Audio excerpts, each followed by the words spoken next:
Mga ka-showbiz, isang nakakatuwang kwento na naman ang pag-uusapan natin ngayon at this time, hindi ito tungkol sa kontrobersiya, away o anumang issue.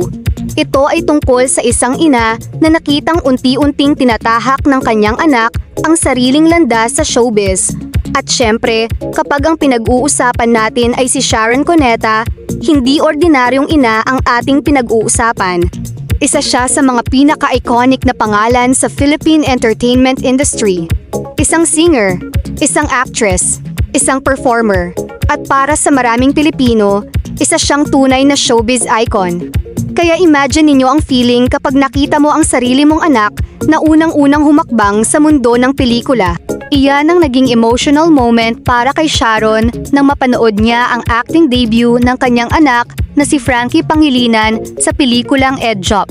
At ang reaksyon ni Sharon? Makikita mo talaga ang pride ng isang ina, hindi lang dahil anak niya si Frankie. Pero dahil nakita niya mismo kung paano nagtrabaho ang kanyang anak para sa isang role na hindi basta-basta. At iyon ang kwento natin ngayon. Bago natin pag-usapan ang reaksyon ni Sharon, balikan muna natin kung sino si Frankie Pangilinan. Para sa marami, kilala si Frankie o Kaki bilang anak ni Sharon Cuneta at Francis Pangilinan. Pero sa paglipas ng panahon, unti-unti na rin niyang binubuo ang sarili niyang identity. Hindi lamang bilang anak ng isang showbiz icon.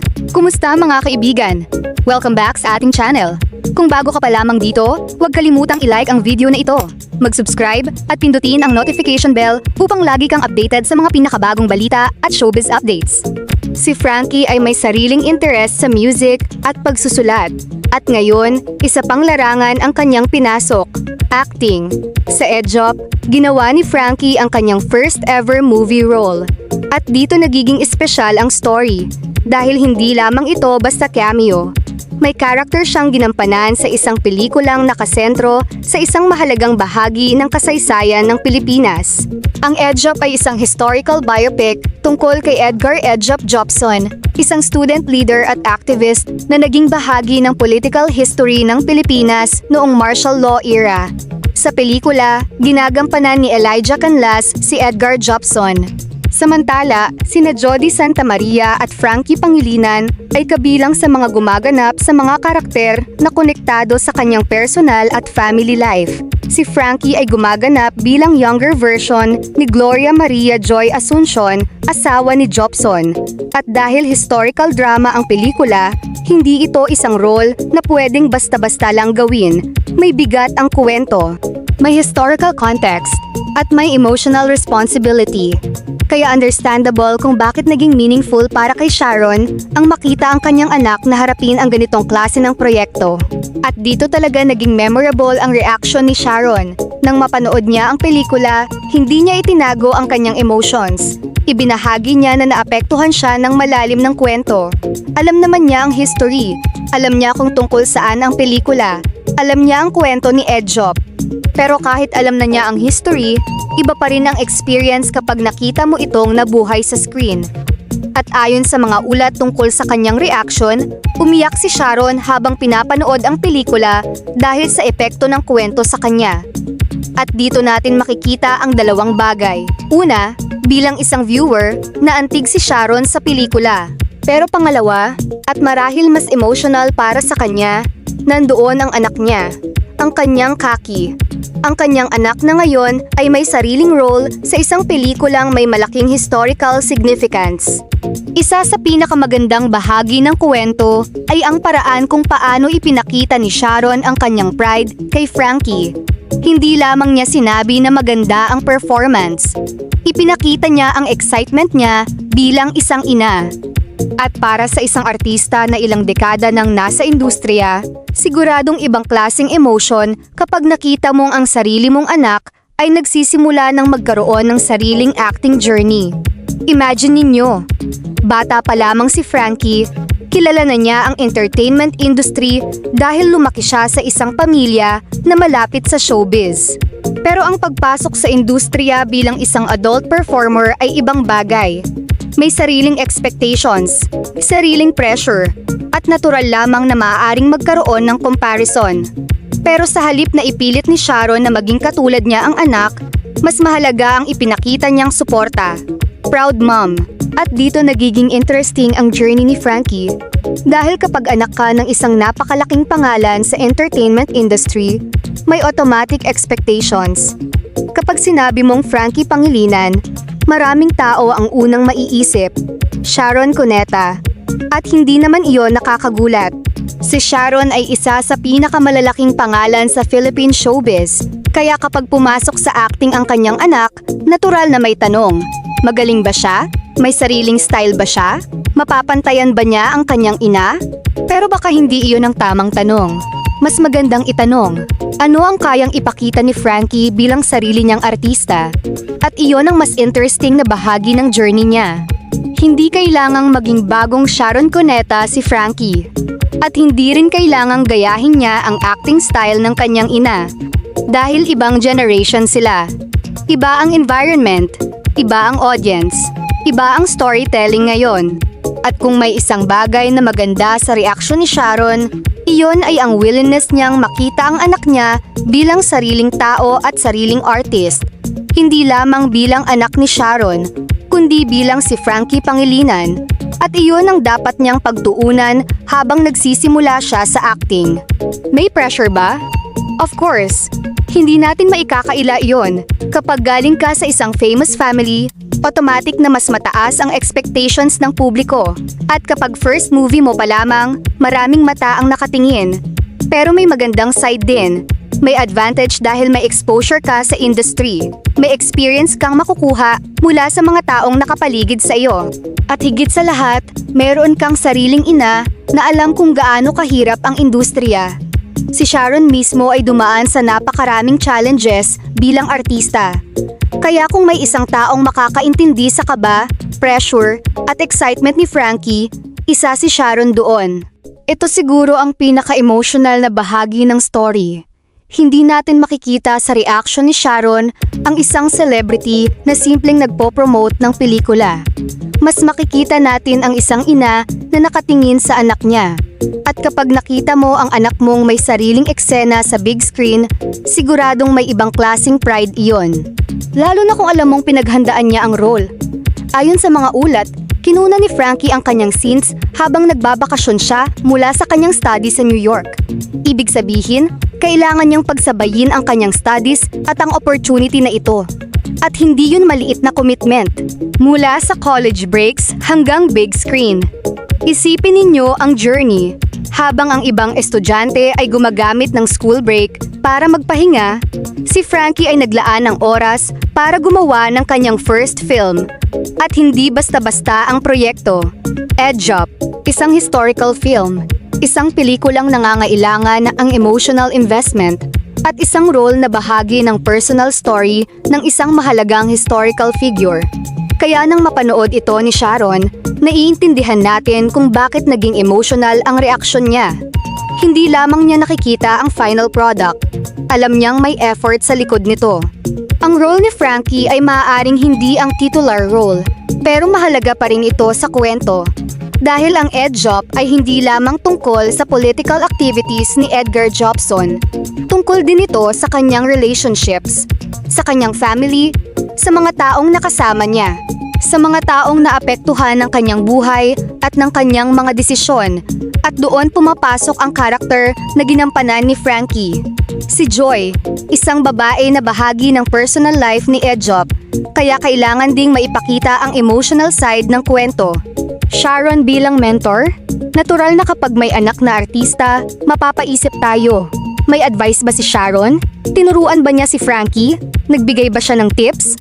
Posible. Pero hindi natin dapat imbentuhin ang mga bagay na hindi naman publicly confirmed. Ang alam natin ay malinaw. Sharon publicly expressed her pride in Frankie's performance. At iyon mismo ang mahalaga. Hindi natin kailangang gumawa ng eksena na walang ebidensya. Dahil sapat nang makita na supportive ang isang ina sa unang malaking acting step ng kanyang anak. Isang bagong chapter para kay Frankie. At marahil ito ang pinakamalaking takeaway. Ang EDJOP ay maaaring maging simula ng isang bagong chapter para kay Frankie. Kilala na siya sa music, May sarili siyang creative identity. At ngayon, nakita na rin natin siyang pumasok sa acting. Hindi natin alam kung magiging regular actress ba siya. Hindi rin natin dapat sabihing siguradong magiging full-time actress siya. Dahil siya lamang ang makakapagsabi kung saan niya gustong dalhin ang karir niya. Pero ang first step, nagawa na. At may isang napakahalagang tao na nakasaksi nito, ang kanyang ina. Sharon knows how hard showbiz can be. Kung tutuusin, mas espesyal ang reaction ni Sharon dahil alam niya mismo kung gaano kahirap ang industriya. Hindi sapat ang sikat ang pangalan. Hindi sapat ang magandang mukha. Hindi sapat ang malaking pamilya. Sa showbiz, kailangan mong magtrabaho. Kailangan mong matuto. Kailangan mong tanggapin ang criticism. At kailangan mong patuloy na mag-improve. Kaya kung proud si Sharon sa first acting experience ni Frankie, malamang hindi lamang dahil anak niya ito. Proud siya dahil nakita niya ang effort, nakita niya ang performance, at nakita niya ang willingness ng kanyang anak na subukan ang isang bagong bagay. Kaki sa paningin ni Sharon. Para kay Sharon, maaaring hindi pa rin nagbabago ang isang bagay. Kahit nasa big screen na ang kanyang anak, kahit adult na si Frankie, kahit may sarili na itong career, para sa isang ina, anak pa rin niya ito. At iyon ang dahilan kung bakit nakakatuwa ang ganitong klaseng showbiz story. Walang malaking controversy, walang away, walang blind item, walang rumor. Simple lang, isang ina na proud sa kanyang anak. At minsan, iyon ang mga kwentong mas magandang pag-usapan. Ang legacy ng family. Hindi rin natin maiiwasang pag-usapan ang showbiz legacy ng pamilya. Si Sharon ay may napakalaking pangalan sa entertainment. At si Frankie ay may sarili ring creative background. May music, may writing, at ngayon, acting. Pero hindi ibig sabihin na kailangan niyang sundan ang eksaktong path ng kanyang ina. Actually, mas exciting kung gagawa siya ng sariling path. Kung saan makikilala siya ng audience hindi lamang dahil siya ay anak ni Sharon Cuneta, kundi dahil may sariling talent at sariling voice. First film, first impression. Ang first movie ay importanteng moment para sa isang actor. Dahil iyon ang unang pagkakataon na makikita ka ng audience sa isang malaking role sa pelikula. At kahit gaano ka ka-experience sa ibang creative fields, iba pa rin ang acting. May blocking, may camera, may director, may ibang actors, may script, at higit sa lahat, kailangan mong magpanggap na totoo ang emotions ng character. Kaya hindi maliit na achievement ang magkaroon ng first film role. At may malaking expectation sa EDSUP. Bukod sa debut ni Frankie, interesting din ang EDSUP dahil sa cast at subject matter nito. Pinangunahan ito ni na Elijah Canlas at Jody Santa Maria at directed by Katsuki Flores. Kaya malaking acting environment ito para sa isang newcomer. Imagine being surrounded by experienced actors habang ginagawa mo ang first movie mo. For a young performer, malaking learning experience iyon. At marahil isa ring iyon sa mga dahilan kung bakit naging meaningful ang project para kay Frankie. Hindi lang daughter of Sharon. At dito natin gustong bigyang diin ang isang bagay. Kapag pinag-uusapan si Frankie, huwag natin siyang ikahon bilang anak ni Sharon. Dahil may sarili siyang identity. At ang acting debut niya ay pagkakataon para makita siya ng audience bilang isang performer. Oo, malaking bahagi ng story ang pagiging anak niya ni Sharon. Pero hindi yun dapat maging buong story. Dahil pagkatapos ng unang movie na ito, siya na mismo ang kailangang bumuo ng kanyang sariling pangalan. At iyon ang mas exciting na susundan natin. Proud Mom Sharon. Kung may isang eksenang pwedeng ilagay sa thumbnail ng buong story, iyon ay Sharon watching Frankie on screen. At pagkatapos, pride, emotion, at isang ina na nagsasabing proud siya sa kanyang anak. Hindi man natin alam ang lahat ng private conversations nila, ang public message ni Sharon ay malinaw. She was proud of Frankie. At bilang ina, iyon ang isa sa pinakamagandang bagay na pwedeng marinig ng isang anak pagkatapos ng kanyang first major acting experience. What's next for Frankie? Ngayon ang tanong, ano ang susunod para kay Frankie? May susunod pa bang pelikula? May television project? Babalik ba siya sa music? O pagsasabayin niya ang iba't ibang creative interests? Wala pa tayong dapat unahan, at hindi rin natin kailangang mag-speculate ng sobra. Ang magandang gawin ay panoorin kung saan niya gustong dalhin ang kanyang career. Dahil ang isang first film ay simula pa lamang, hindi pa ito ang final destination. Isang bagong artist ang unti-unting nabubuo.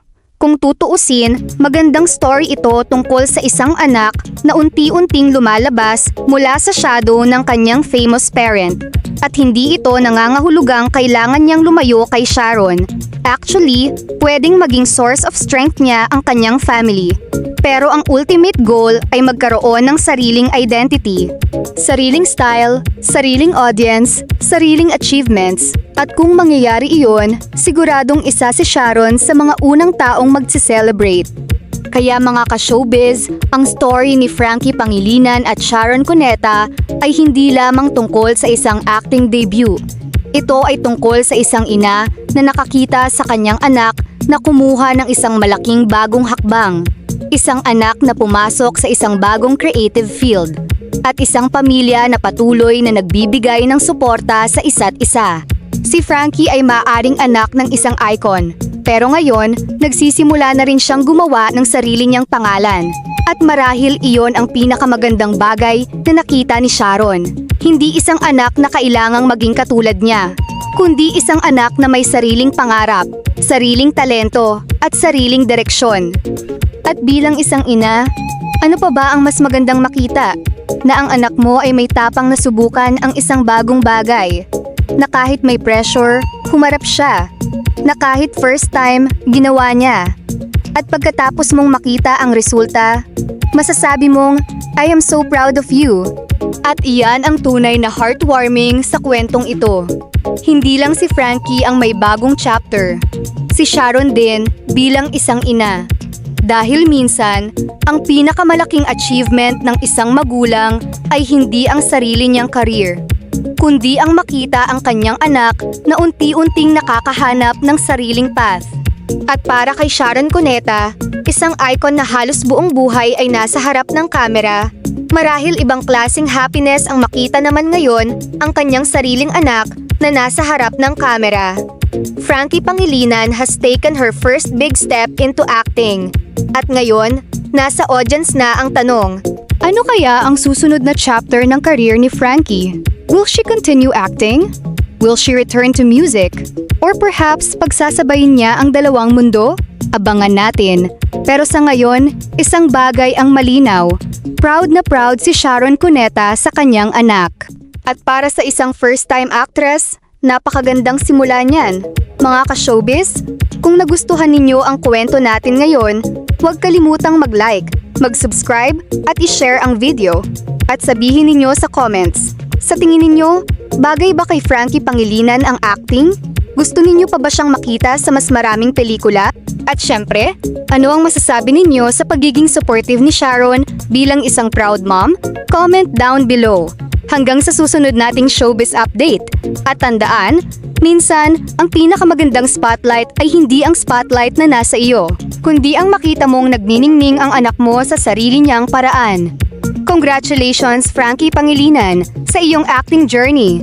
At Sharon Cuneta, proud mom moment talaga.